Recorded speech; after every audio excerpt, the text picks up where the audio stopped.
Agression d'un pro-Soro à Paris, un avocat du Rassemblement des oufoutistes pour la démocratie et la paix va défendre le Louba. Plus de détails après le générique. Avant de commencer, abonnez-vous à la chaîne et activez la cloche de notification car cela va vous permettre de ne plus manquer les prochaines vidéos. Let's go!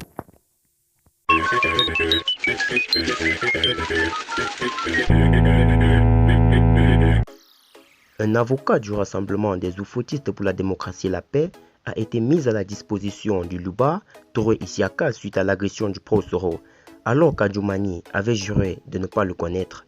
Je ris quand je vois les clients du restaurant jubiler suite à la mise en liberté provisoire de leur Louba de service, et certains d'entre eux de dire que le téléphone de leur gros a fait son effet. C'est la preuve manifeste qu'ils ignorent toutes les lois françaises en matière d'interpellation.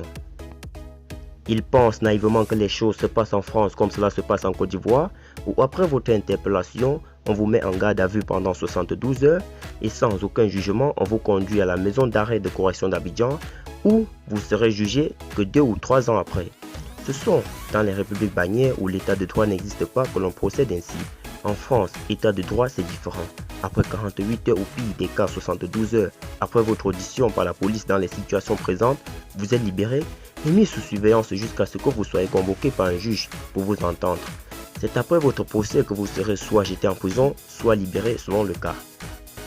Souvenez-vous de l'affaire Johnny Pacheco et Taliban Choco.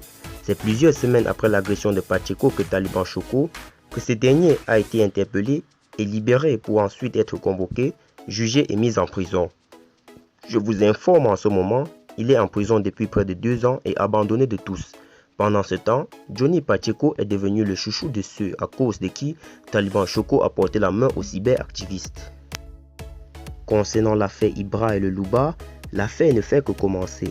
Une chose est sûre et certaine, avec les preuves qui sont en train de se constituer contre le Louba suite à la plainte d'Ibra portée par ses avocats, le Louba est dans le pain. Il ne faudrait pas qu'il rêve d'obtenir un droit d'asile en France, puis il a toutes les chances de faire la prison. Et comme un crime n'est jamais parfait, un avocat a été commis pour défendre les droits du Louba. C'est d'ailleurs grâce à cet avocat qui s'est porté garant qu'il ne fuit pas la France, qu'il a été libéré d'une manière provisoire, mais il est sous surveillance en ce moment. Ses complices sont dans le viseur de la police. Beaucoup d'entre eux ont commencé à nier leur implication dans l'agression d'Ibra. Heureusement que les vidéos de leur intervention sont là pour les inculper. Je rappelle que le ministre porte-parole du restaurant avait juré sur tous les doigts qu'il ne connaissait pas le Louba et ses complices.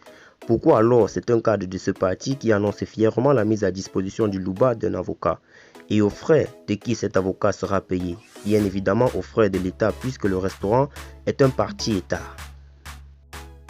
Bienvenue dans notre république bannière où les hommes violents, les Loubas sont protégés au détriment d'honnêtes citoyens qui ne cherchent qu'à exprimer leur droit à la parole.